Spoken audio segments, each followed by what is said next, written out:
Si mati meninggalkan harta termasuk pakaian. Adakah pakaian termasuk dalam faraid? Baik.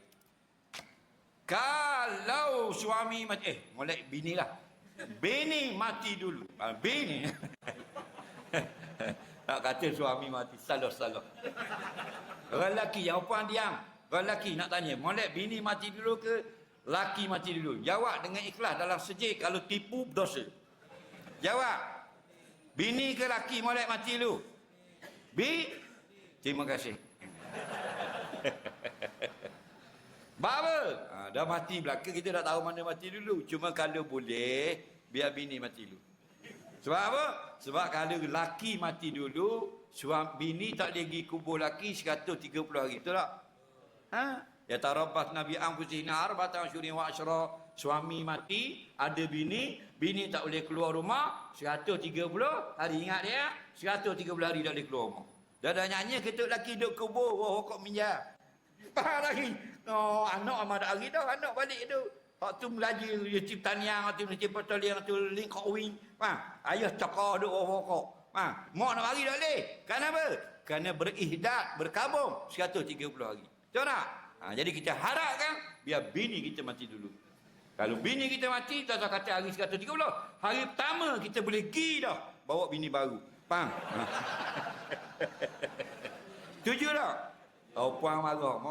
Macam ngajar kata kau orang puang. Mana aku lah aku ngajar.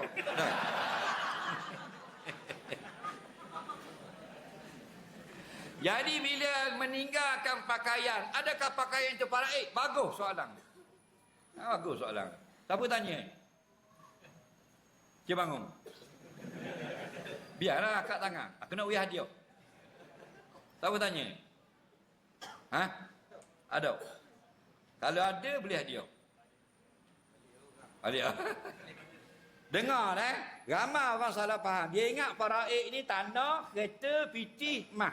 Salah. Semua harta yang boleh dia ambil manfaat, faraid. Ayah tinggal sepasang kasut. Kasut jam. Zaman 70 hari itu pakai zik.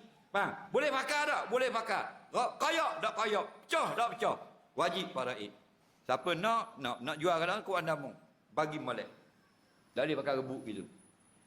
Mak tinggal 3 keping pinggang. Molek boleh pakai. Tidak pecah, tidak ketak, tidak raka. Faham? Boleh pakai lah. Tidak sumbing. Dia panggil berguna. Wajib faraid. Pinggang pecah. Tidak faraid. Baju kayak, tidak faraid. Kasut sebelah, bahan dia orang curi tinggal sebelah, ada tahu mah, tidak wajib faraid. Motosikal tinggal kereta saja, tidak faraid. Faham lagi? Faham? Motosikal boleh jalan, boleh start, boleh hidup, wajib faraid. Jadi baju-baju yang rabak, kayak pecah habis, tidak faraid. Dah faraid tu guna, bincang tinggi boleh lah. Dah kita baju ayah ni guna gini, saya tak mau bagian baju, saya nak bagian mah aja. Apa nak dia? Ada gak orang lagu tu. Faham? Jadi bagian baju, faham ke orang yang nak. Silakan.